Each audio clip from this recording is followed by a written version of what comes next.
ਵੀ ਬਹੁਤ ਸਾਰੇ ਲੋਕਾਂ ਨੂੰ ਲਾਲਚ ਹੁੰਦਾ ਆ ਵੀ ਮੈਂ ਜੀ ਮੈਨੂੰ ਕੈਸ਼ਬੈਕ ਮਿਲ ਰਿਹਾ ਆ, ਮੈਨੂੰ ਮਾਈਲਸ ਮਿਲ ਰਿਹਾ ਆ। ਜਦ ਕਿ ਕਹਿੰਦੇ ਵੀ ਉਹਨਾਂ ਦੇ ਉੱਤੇ ਕਰਜ਼ਾ ਉਹ ਨਹੀਂ ਰੱਖਿਆ ਆ। ਕੈਸ਼ਬੈਕ ਹੋ ਸਕਦਾ 2 4 ਜਾਂ 5% ਹੋਵੇ, ਪਰ ਇੰਟਰਸਟ ਤੁਹਾਨੂੰ 20% ਚਾਰਜ ਹੋ ਰਿਹਾ।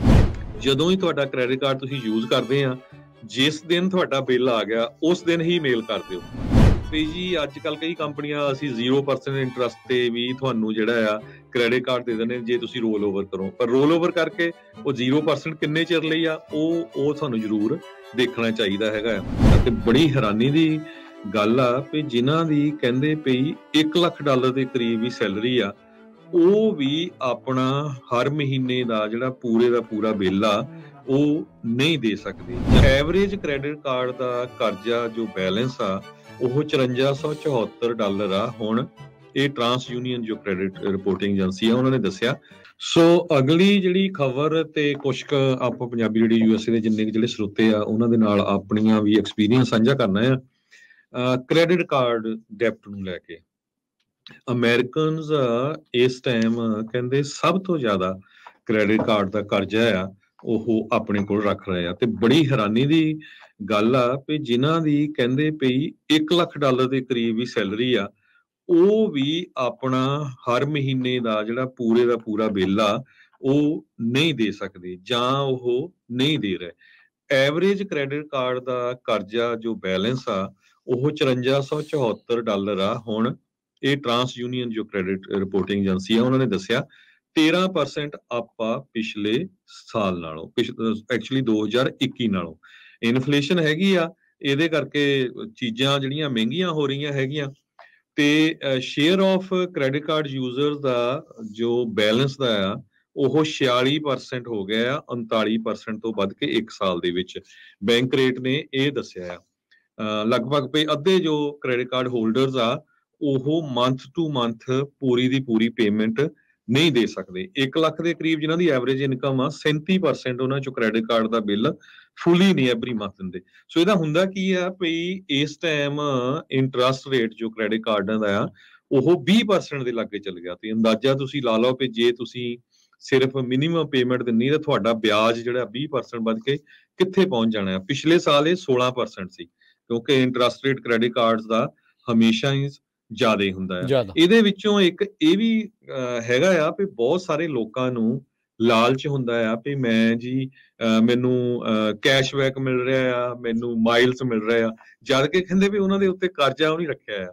ਕੈਸ਼ਬੈਕ ਹੋ ਸਕਦਾ 2 4 ਜਾਂ 5% ਹੋਵੇ, ਪਰ ਇੰਟਰਸਟ ਤੁਹਾਨੂੰ 20% ਚਾਰਜ ਹੋ ਰਿਹਾ। ਸੋ ਇਹਦੇ ਸੰਬੰਧ ਦੇ ਵਿੱਚ ਜ਼ਰੂਰ ਮੈਂ ਆਪਣੇ ਐਕਸਪੀਰੀਅੰਸ ਤੋਂ ਜਿੰਨੇ ਵੀ ਸਾਡੇ ਸਰੋਤੇ ਸੁਣ ਰਹੇ ਆ ਉਹਨਾਂ ਨੂੰ ਕੁਝ ਜਿਹੜੇ ਵਿਚਾਰ ਆ ਉਹ ਜ਼ਰੂਰ ਦੱਸਣਾ ਚਾਹਨਾ। ਕਿਉਂਕਿ ਜਿਸ ਹਿਸਾਬ ਦੇ ਨਾਲ ਕਰਜ਼ਾ ਵੱਧ ਰਿਹਾ, ਪਹਿਲੀ ਗੱਲ ਤਾਂ ਇਹ ਕੋਸ਼ਿਸ਼ ਰੱਖੋ ਇੱਕ ਹੀ ਕ੍ਰੈਡਿਟ ਕਾਰਡ ਯੂਜ਼ ਕਰੋ। ਜਦੋਂ ਹੀ ਤੁਹਾਡਾ ਕ੍ਰੈਡਿਟ ਕਾਰਡ ਤੁਸੀਂ ਯੂਜ਼ ਕਰਦੇ ਆ, ਜਿਸ ਦਿਨ ਤੁਹਾਡਾ ਬਿੱਲ ਆ ਗਿਆ ਉਸ ਦਿਨ ਹੀ ਮੇਲ ਕਰ ਦਿਓ। ਪਹਿਲਾਂ ਜ਼ਰੂਰ ਔਖਾ ਹੋਣਾ। ਕਈ ਵਾਰੀ ਕੀ ਹੁੰਦੇ ਆ ਵੀ ਲੋਕ ਲਿਖ ਕੇ ਰੱਖ ਲੈਂਦੇ ਆ ਜਾਂ ਰਿਮਾਈਂਡਰ ਰੱਖ ਲੈਂਦੇ ਕੈਲੰਡਰ ਤੇ ਵੀ ਜੀ ਮੈਂ 30 ਦਿਨਾਂ ਬਾਅਦ ਜਦੋਂ ਤੁਸੀਂ ਬਿੱਲ ਦੇਣਾ 29ਵੇਂ ਦਿਨ ਮੇਲ ਕਰ ਦੂੰਗਾ। ਕੀ ਹੁੰਦਾ ਵੀ ਜੇ ਇੱਕ ਦਿਨ ਵੀ ਲੇਟ ਹੋ ਗਿਆ ਤੇ ਉਹਨਾਂ ਦੀ ਜਿਹੜੀ ਆ ਲੇਟ ਫੀਸ ਬੜੀ ਹੁੰਦੀ ਕ੍ਰੈਡਿਟ ਕਾਰਡਾਂ ਦੀ $45 ਤੱਕ ਹੈਗੀ ਆ, ਉਹ ਤੋਂ ਬਾਅਦ ਇੰਟਰਸਟ ਪਾ ਦਿੰਦੇ ਆ ਉਹ। ਸੋ ਇੱਕ ਤਾਂ ਇਹ ਮੇਕ ਸ਼ੋਰ ਕਰੋ। ਦੂਜਾ ਇਹ ਕਰੋ ਵੀ ਕ੍ਰੈਡਿਟ ਕਾਰਡ ਜੇ ਤੁਹਾਡੇ ਹੈਗੇ ਆ ਤੁਸੀਂ ਯੂਜ਼ ਜ਼ਰੂਰ ਕਰੋ ਸਾਰੇ, ਮੇਬੀ ਸਾਲ 'ਚ ਇੱਕ ਵਾਰੀ, ਨਹੀਂ ਤਾਂ ਤੁਹਾਡੀ ਜਿਹੜੇ ਕ੍ਰੈਡਿਟ ਸਕੋਰ ਆ ਉਹ ਥੱਲੇ ਚੱਲ ਜਾਣਾ ਆ। ਪਰ ਕੋਸ਼ਿਸ਼ ਇੱਕ ਕਰੋ ਜੇ ਇੱਕੋ ਹੀ ਤੁਸੀਂ ਯੂਜ਼ ਕਰਦੇ ਆ ਉਹਦੇ ਨਾਲ ਤੁਹਾਨੂੰ ਪਤਾ ਹੁੰਦਾ ਵੀ ਮੇਰਾ ਇੱਕੋ ਹੀ ਬਿੱਲ ਆਉਣਾ ਹੈਗਾ। ਇਹ ਹੋ ਸਕਦਾ 2 ਮਹੀਨੇ ਤੁਸੀਂ ਇੱਕ ਕ੍ਰੈਡਿਟ ਕਾਰਡ ਯੂਜ਼ ਕਰ ਲਿਆ, ਉਹ ਤੋਂ ਬਾਅਦ 2 ਮਹੀਨੇ ਹੋਰ ਕਰ ਲਿਆ, ਉਹ ਤੋਂ ਬਾਅਦ 2 ਮਹੀਨੇ ਹੋਰ ਕਰ ਲਿਆ। ਸੋ ਇਸ ਤੋਂ ਬਚਣ ਦੇ ਲਈ ਜਿਸ ਦਿਨ ਤੁਹਾਨੂੰ ਬਿੱਲ ਆਉਂਦਾ ਪੂਰੇ ਦਾ ਪੂਰਾ ਪੇ ਆਫ ਕਰ ਦਿਓ, ਕਿਉਂਕਿ 20% ਇੰਟਰਸਟ ਰੇਟ ਐਵਰੇਜ ਬਹੁਤ ਜ਼ਿਆਦਾ। ਸੋ ਕਈ ਵਾਰੀ ਕੀ ਹੁੰਦਾ ਵੀ ਜੀ ਅੱਜ ਕੱਲ ਕਈ ਕੰਪਨੀਆਂ ਅਸੀਂ 0% ਇੰਟਰਸਟ ਤੇ ਵੀ ਤੁਹਾਨੂੰ ਜਿਹੜਾ ਆ ਕ੍ਰੈਡਿਟ ਕਾਰਡ ਦੇ ਦਿੰਦੇ ਜੇ ਤੁਸੀਂ ਰੋਲ ਓਵਰ ਕਰੋ। ਪਰ ਰੋਲ ਓਵਰ ਕਰਕੇ ਉਹ 0% ਕਿੰਨੇ ਚਿਰ ਲਈ ਆ ਉਹ ਤੁਹਾਨੂੰ ਜ਼ਰੂਰ ਦੇਖਣਾ ਚਾਹੀਦਾ ਹੈਗਾ ਆ। ਤੇ ਕਦੇ ਵੀ ਤੁਸੀਂ ਜਿਹੜਾ ਆ ਲੇਟ ਨਾ ਹੋ। ਇਹ ਬਹੁਤ ਜ਼ਿਆਦਾ ਜਿਹੜੀ ਪ੍ਰੋਬਲਮ ਹੈਗੀ ਆ। ਜਦੋਂ ਲੇਟ ਹੋ ਜਾਂਦਾ ਤੁਹਾਡਾ ਕ੍ਰੈਡਿਟ ਸਕੋਰ ਵੀ ਥੱਲੇ ਚਲੇ ਜਾਂਦਾ।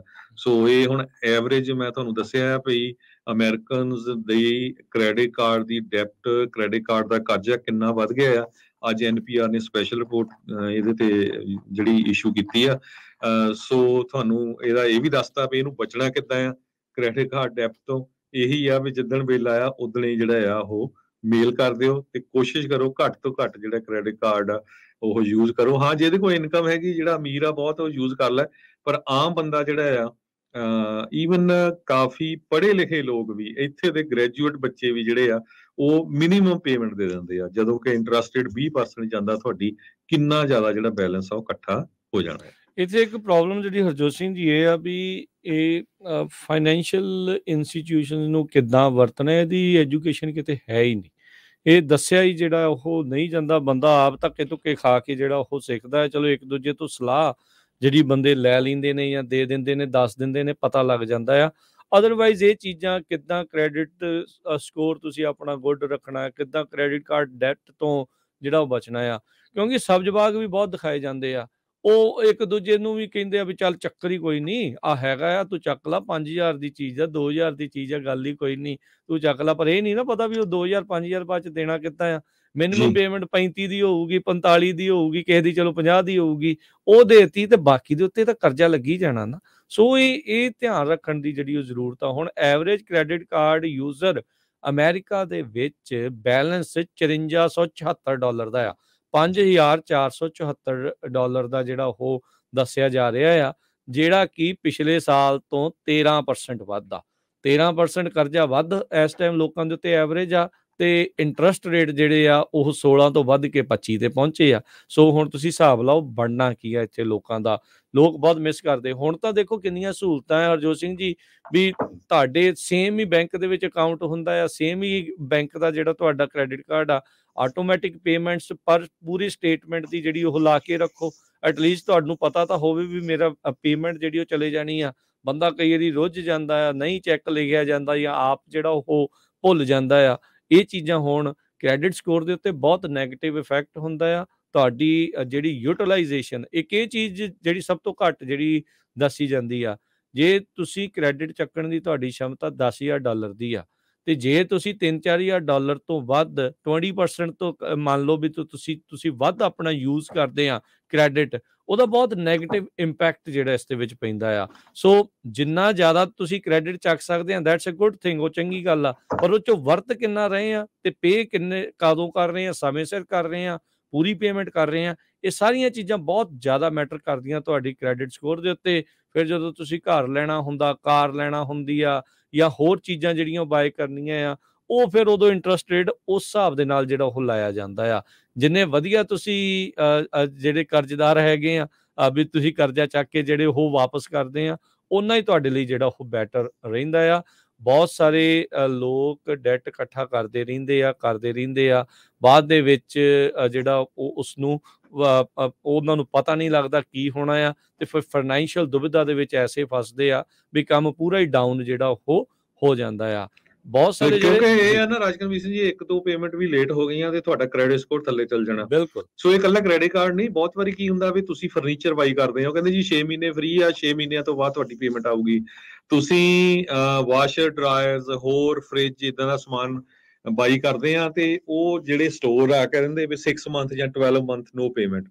ਕੀ ਹੁੰਦਾ, ਬੰਦਾ ਭੁੱਲ ਜਾਂਦਾ ਆ। ਜਦੋਂ 12 ਮਹੀਨਿਆਂ ਬਾਅਦ ਪੇਮੈਂਟ ਕਈ ਵਾਰੀ ਭੁੱਲ ਗਿਆ, 1 ਮਹੀਨਾ ਵੀ ਭੁੱਲ ਗਏ, ਤੇ ਉਹਨੂੰ ਇੰਟਰਸਟ ਰੇਟ ਠੋਕਣਾ, ਨਾਲ ਤੁਹਾਡੀ ਜਿਹੜੀ ਆ ਲੇਟ ਫੀਸ ਹੋ ਜਾਣੀ ਆ, ਨਾਲ ਤੁਹਾਡਾ ਕ੍ਰੈਡਿਟ ਤੇ ਉਹ ਚੱਲ ਜਾਣਾ ਹੈਗਾ। ਸੋ ਆਪਾਂ ਇਕੱਲੀਆਂ ਖਬਰਾਂ ਨਹੀਂ ਦਿੰਦੇ, ਜ਼ਰੂਰ ਆਪਣੇ ਜਿਹੜੇ ਭੈਣ ਭਰਾ ਆ, ਬਹੁਤ ਸਾਰੇ ਨਵੇਂ ਆਏ ਹੁੰਦੇ ਆ, ਕਈਆਂ ਨੂੰ ਪਤਾ ਨਹੀਂ ਹੁੰਦਾ ਵੀ ਕਿਸ ਤਰ੍ਹਾਂ ਕਰਨਾ ਆ। ਕਈ ਹੈ ਵੀ ਆ, ਜਿਸ ਤਰ੍ਹਾਂ ਮੈਂ ਤੁਹਾਨੂੰ ਦੱਸਿਆ, ਈਵਨ ਐਜੂਕੇਟਡ ਜਿਹੜੇ ਜਿੱਥੇ ਦੇ ਬੋਰਨ ਬੱਚੇ ਆ, ਉਹਨਾਂ ਨੂੰ ਵੀ ਨਹੀਂ ਪਤਾ ਵੀ ਕਿੱਦਾਂ ਪੇਮੈਂਟ ਦੇਣੀ ਆ। ਉਹ ਆਪਣੇ ਉਸ ਹਿਸਾਬ ਦੇ ਨਾਲ ਜਿਹਨੇ ਕ੍ਰੈਡਿਟ ਕਾਰਡ ਦੇ ਰਿਹਾ, ਉਹਨੇ ਵੀ ਚੱਜ ਨਾਲ ਨਹੀਂ ਦੱਸਿਆ, ਉਹਨਾਂ ਨੇ ਆਪ ਵੀ ਕੋਈ ਇਸ ਦੇ ਉੱਤੇ ਕੋਈ ਨੌਲੇਜ ਨਹੀਂ ਜਿਹੜੀ ਉਹ ਗੇਨ ਕੀਤੀ। ਉਹ ਜੀ ਹਾਂਜੀ ਜੀ ਮੈਂ ਤਾਂ ਮਿਨੀਮਮ ਪੇਮੈਂਟ ਦੇਤੀ, ਮੇਰਾ ਤਾਂ ਸਰ ਗਿਆ, ਚਲੋ ਜੀ ਠੀਕ ਆ। ਹਾਂ, ਤੁਸੀਂ ਪੇਮੈਂਟ ਜ਼ਰੂਰ ਕਰ ਰਹੇ ਆ, ਪਰ ਬਾਕੀ ਪੇਮੈਂਟ ਦੇ ਉੱਤੇ ਤੁਸੀਂ ਕਿਉਂ ਇੰਟਰਸਟ ਰੇਟ ਜਿਹੜਾ ਉਹ ਕਰ ਰਹੇ ਆ, ਵੀ ਇਹ ਤਾਂ ਬਗੈਰ ਮਤਲਬ ਆ ਬੈਲ ਮੁਝੇ ਮਾਰ ਵਾਲੀ ਜਿਹੜੀ ਉਹ ਗੱਲ ਹੁੰਦੀ, ਇਹਦੇ ਨਾਲੋਂ ਤਾਂ ਘੱਟ ਖਰਚਾ ਕਰ ਲਓ, ਵੀ ਉਹ ਥੋੜੀਆਂ ਚੀਜ਼ਾਂ ਜਿਹੜੀਆਂ ਉਹ ਤੁਸੀਂ ਲੈ ਲਓ। ਸੋ ਬਗੈਰ ਮਤਲਬ ਤੋਂ ਵਾਧੂ ਖਰਚਾ ਨਹੀਂ। ਦੇਖੋ ਜਿਹੜੇ ਆਫਰਸ ਹੁੰਦੇ ਆ, ਆਉਂਦੇ ਰਹਿੰਦੇ ਆ, ਜਿਹੜਾ ਸਿਆਣਾ ਬੰਦਾ ਹੈ ਉਹ ਧਿਆਨ ਨੂੰ ਉਸ ਨੂੰ ਜਿਹੜਾ ਸਹੀ ਢੰਗ ਦੇ ਨਾਲ ਜਿਹੜਾ ਉਹ ਵਰਤਦਾ। ਜੇ ਸਾਲ ਤੱਕ ਕੋਈ ਤੁਹਾਨੂੰ ਇੰਟਰਸਟ ਨਹੀਂ ਆ, ਕੋਈ ਬਹੁਤ ਜ਼ਿਆਦਾ ਮਹਿੰਗੀ ਚੀਜ਼ ਲਈ ਆ, ਉਹ ਸਾਲ ਦੇ ਵਿੱਚ ਉਹਦੀਆਂ ਪੇਮੈਂਟਸ ਉਹਦੇ ਵਿੱਚ ਬਣਾ ਕੇ ਜਿਹੜਾ ਉਹ ਕਰ ਸਕਦਾ ਆ। ਅੱਜ ਕੱਲ੍ਹ ਕਈ ਕ੍ਰੈਡਿਟ ਕਾਰਡ ਜਦੋਂ ਤੁਸੀਂ ਕੋਈ ਜ਼ਿਆਦਾ ਮਹਿੰਗੀ ਚੀਜ਼ ਲੈਂਦੇ ਆ, ਉਹ ਤੁਹਾਨੂੰ ਆਪਸ਼ਨ ਦਿੰਦੇ ਆ ਵੀ ਤੁਸੀਂ ਕੀ ਇਸ ਨੂੰ ਇੰਨੇ ਮਹੀਨਿਆਂ ਦੇ ਵਿੱਚ ਆਪ ਕਰਨਾ ਚਾਹੁੰਦੇ ਆ। ਉਹ ਫਿਰ ਤੁਸੀਂ ਡਿਸਾਈਡ ਕਰਨਾ ਆ ਵੀ $100 ਵਾਲੀ ਨੂੰ ਕਰਨਾ ਹੈ ਕਿ $1000 ਵਾਲੀ ਨੂੰ ਕਰਨਾ ਆ। ਉਹ ਤੁਹਾਡੇ ਉੱਤੇ ਆ, ਉਹ ਤੁਹਾਡੀ ਆਪਣੀ ਜਿਹੜੀ ਆ ਜਿਹੜੀ ਨੌਲੇਜ ਆ ਉਸ ਦੇ ਵਿੱਚ ਹੋਣੀ ਚਾਹੀਦੀ ਆ। ਇਹਨਾਂ ਚੀਜ਼ਾਂ ਬਾਰੇ ਪੜ੍ਹਦੇ ਰਹਿਣਾ ਚਾਹੀਦਾ। ਪਹਿਲੀ ਤੇ ਗੱਲ ਆ ਵੀ ਕਰਜ਼ਾ ਵੈਸੇ ਹੀ ਜਿਹੜਾ ਉਹ ਮਾੜਾ ਆ, ਪਰ ਇੱਥੇ ਕੰਮ ਸਾਰਾ ਕੁਝ ਕ੍ਰੈਡਿਟ ਦੇ ਹਿਸਾਬ ਦੇ ਨਾਲ ਚੱਲਦਾ ਆ। ਜੇ ਤੁਸੀਂ ਕੋਈ ਚੀਜ਼ ਯੂਜ਼ ਕੀਤੀ ਆ, ਵਰਤੀ ਆ, ਤੇ ਉਹਨੂੰ ਭਾਈ ਨਾਲ ਦੇ ਨਾਲ ਜਿਹੜਾ ਉਹ ਕਰੋ। ਤੇ ਜੇ ਤੁਹਾਡੇ ਕੋਲ ਉਹ ਪੈਸੇ ਨਹੀਂ ਹੈਗੇ, ਡਾਲਰ ਨਹੀਂ ਹੈਗੇ, ਉਹ ਚੀਜ਼ ਖਰਚਾ ਕਰਨ ਦੇ ਲਈ ਉਹ ਚੀਜ਼ ਨਾ ਖਰੀਦੋ, ਜਿਹੜੀ ਸਿੱਧੀ ਜੀ ਗੱਲ ਆ।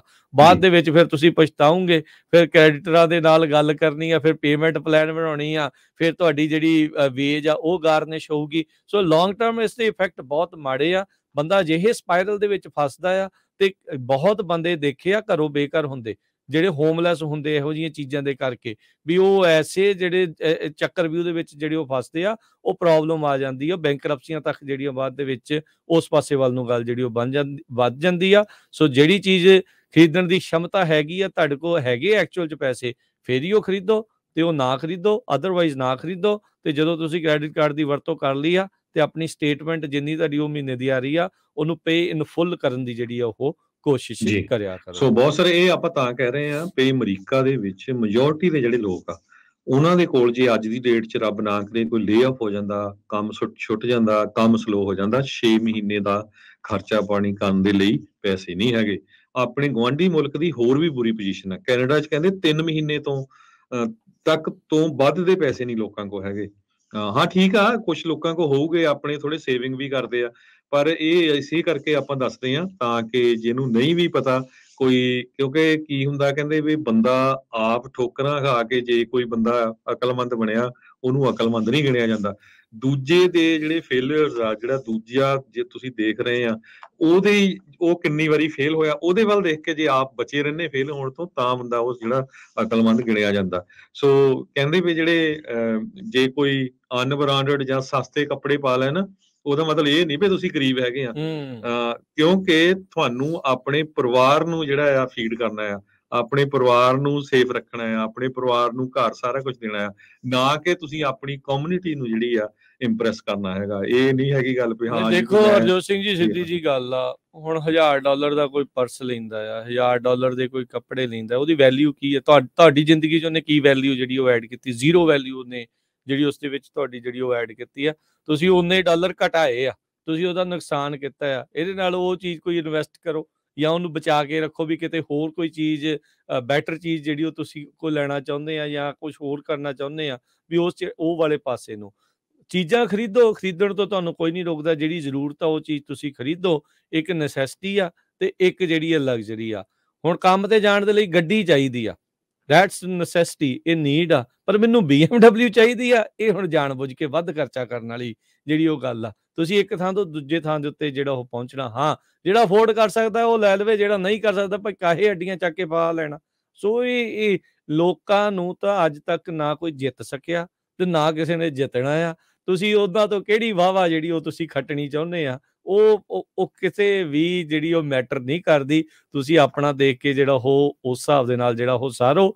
ਬਾਕੀਆਂ ਨੇ ਤੇ ਲੋਕਾਂ ਨੇ ਤਾਂ ਕਹੀ ਜਾਣਾ, ਇੱਕ ਕਹਾਵਤ ਆ ਹਰਜੋਤ ਸਿੰਘ ਜੀ, ਆਰੀ ਦੇ ਇੱਕ ਪਾਸੇ ਤੇ ਜਹਾਨ ਦੇ ਦੋਨੋਂ ਪਾਸੇ ਦੰਦੇ। ਇਹ ਤੁਸੀਂ ਜੋ ਚੰਗਾ ਕਰ ਲਓ, ਮਾੜਾ ਕਰ ਲਓ, ਇਹਨਾਂ ਨੇ ਕੁਛ ਨਾ ਕੁਛ ਤੁਹਾਡੇ ਚੋਂ ਲੱਭ ਹੀ ਲੈਣਾ ਹੁੰਦਾ ਹੈ ਜੀ। ਸੋ ਬਿਲਕੁਲ ਕਿਸੇ ਨੂੰ ਕੋਈ ਗੁੱਸਾ ਕਰਨ ਦੀ ਜ਼ਰੂਰਤ ਨਹੀਂ। ਆਪਾਂ ਜਿਹੜਾ ਇਕੱਲਾ, ਕਿਉਂਕਿ ਪੰਜਾਬੀ ਰੇਡੀਓ USA ਦਾ ਮਕਸਦ ਇਕੱਲਾ ਇਹ ਨਹੀਂ ਹੈਗਾ ਵੀ ਖਬਰਾਂ ਦੇਣੀਆਂ, ਐਂਟਰਟੇਨਮੈਂਟ ਕਰਨਾ, ਆਪਣੀ ਕਮਿਊਨਿਟੀ ਨੂੰ ਕੋਈ ਨਾ ਕੋਈ ਪੋਜ਼ਿਟਿਵ ਮੈਸੇਜ ਮਿਲੇ। ਇਹ ਮੈਂ ਆਪਣੀ ਐਕਸਪੀਰੀਅੰਸ ਤੋਂ ਦੱਸ ਰਿਹਾ, 33-34 ਸਾਲ ਦੇ USA ਦੇ ਵਿੱਚੋਂ, ਤੇ ਰਾਜਕਨਵੀਰ ਸਿੰਘ ਆਪਣੇ ਐਕਸਪੀਰੀਅੰਸ ਤੋਂ ਦੱਸ ਰਿਹਾ। ਸੋ ਹੋ ਸਕਦਾ ਕਿਸੇ ਦੇ ਕੰਮ, ਕਿਸੇ ਦੇ ਪੱਲੇ ਗੱਲ ਪੈ ਜਾਏ, ਤੇ ਉਹਦਾ ਜਿਹੜਾ ਫਾਇਦਾ ਹੋ ਜਾਏ। ਜੀ ਬਿਲਕੁਲ, ਤੇ ਆਪਾਂ ਖੁਸ਼ ਹੋਵਾਂਗੇ ਵੀ ਸਾਡਾ ਜਿਹੜਾ ਕੋਈ ਵੀ ਪੰਜਾਬੀ ਭੈਣ ਭਰਾ ਆ ਉਹ ਵਧੀਆ ਰਹਿ ਰਿਹਾ, ਵਧੀਆ ਉਹਦਾ ਜਿਹੜਾ ਪਰਿਵਾਰ ਬਸ ਰਿਹਾ ਹੈਗਾ, ਨਾ ਕਿ ਵੀ ਕਰਜ਼ੇ ਦੇ ਥੱਲੇ ਆ ਤਾਂ ਮੁੜ ਕੇ ਫਿਰ ਡਰੱਗ ਖਾ ਕੇ। ਤਾਂ ਆਪਾਂ ਪੰਜਾਬ ਦੀ ਸਿਚੁਏਸ਼ਨ ਤਾਂ ਦੇਖੀ ਆ, ਹੁਣ ਇੱਥੇ ਵੀ ਕਿੰਨਾ ਕੁਛ, ਕਿਉਂਕਿ ਇਸ ਕਰਕੇ ਵਾਰਨਿੰਗ ਦੇ ਰਹੇ ਆ, ਸਿਚੁਏਸ਼ਨ ਬਹੁਤ ਬੈਡ ਹੋ ਰਹੀ ਆ। ਅਮਰੀਕਾ ਦੇ 80 ਸਾਲਾਂ ਦੇ ਇਤਿਹਾਸ ਦੇ ਵਿੱਚ, ਰਾਜਕਨਵੀਰ ਸਿੰਘ ਜੀ, ਅਮਰੀਕਾ ਦੇ 80 ਸਾਲਾਂ ਦੇ ਇਤਿਹਾਸ ਦੇ ਵਿੱਚ ਇੱਕ ਜਿਹੜਾ ਦਹਾਕੇ ਦੇ ਵਿੱਚ 2 ਵਾਰੀ ਰਿਸੈਸ਼ਨ ਆ ਰਿਹਾ। 2 ਸਾਲ ਪਹਿਲਾਂ ਵੀ ਆਇਆ ਸੀ, ਹੁਣ ਫੇਰ ਆ ਰਿਹਾ, ਹਨਾ। ਸੋ ਇਹ ਇਦਾਂ ਕਦੇ ਹੋਇਆ ਨਹੀਂ ਹੈਗਾ। ਸੋ ਧਿਆਨ ਜਿਹੜਾ ਉਹ ਰੱਖੋ, ਜਿਹੜੇ ਨਵੇਂ ਆਏ ਆ ਭਾਈ, ਅਜਿਹੀਆਂ ਫਾਈਨੈਂਸ਼ੀਅਲ ਇੰਸਟੀਟਿਊਸ਼ਨਸ, ਇਹ ਸਾਰੀਆਂ ਚੀਜ਼ਾਂ ਦਾ ਜਿਹੜਾ ਉਹ ਧਿਆਨ ਰੱਖੋ। ਇਹ ਗੱਲਾਂ ਜਿਹੜੀਆਂ ਉਹ ਧਿਆਨ ਰੱਖੋ, ਕ੍ਰੈਡਿਟ ਸਕੋਰ ਬਣਾਉਣਾ ਆ, ਕਿੱਦਾਂ ਉਸ ਨੂੰ ਬੈਟਰ ਕਰਕੇ ਰੱਖਣਾ, ਕਿਉਂਕਿ ਇਵੈਂਚੁਅਲੀ ਇੱਥੇ ਸਾਰਾ ਕੁਝ ਕ੍ਰੈਡਿਟ ਸਕੋਰ ਦੇ ਉੱਤੇ ਤੁਹਾਡਾ ਜਿਹੜਾ ਆ ਉਹ ਮੈਚ ਕੀਤਾ ਜਾਂਦਾ ਆ।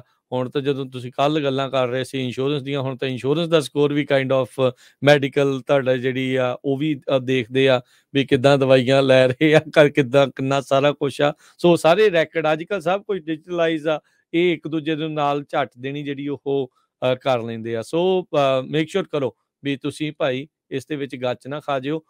ਨਵੇਂ ਜਿਹੜੇ ਆਏ ਆ ਉਹ ਖਾਸ ਕਰਕੇ ਇਹੋ ਜਿਹੀਆਂ ਚੀਜ਼ਾਂ ਤੋਂ ਧਿਆਨ ਜਿਹੜਾ ਉਹ ਰੱਖਣ। ਬੇਲੋੜਾ ਖਰਚਾ ਜਿਹੜਾ ਉਹ ਕਰਕੇ ਫਸਣਾ ਜਿਹੜਾ ਹੋ ਜਾਇਓ। ਤੇ ਈਵਨ ਜਿਹੜੇ ਮਜ਼ੇ ਹੋਏ ਵੀ ਆ ਉਹ ਵੀ ਜਿਹੜੇ ਸਾਰੀਆਂ ਚੀਜ਼ਾਂ ਦਾ ਤੁਹਾਨੂੰ ਧਿਆਨ ਰੱਖਣ ਦੀ ਜ਼ਰੂਰਤ ਆ।